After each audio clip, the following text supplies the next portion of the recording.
పవిత్ర గ్రంథం ఈ పుస్తకంలో వ్యభిచారం గురించి ఉంది. ఏమనుంది?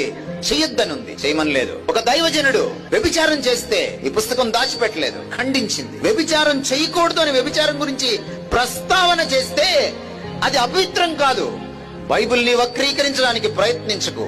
ఈ పుస్తకంలో ఒకవేళ వ్యభిచారం గురించిన సంఘటనలుంటే అది మానవ మాతృలైన వాళ్ళు చేశారు. అది లోతు కాని, అది దావీదు కాని, దాన్ని దేవుడు ఖండించాడు.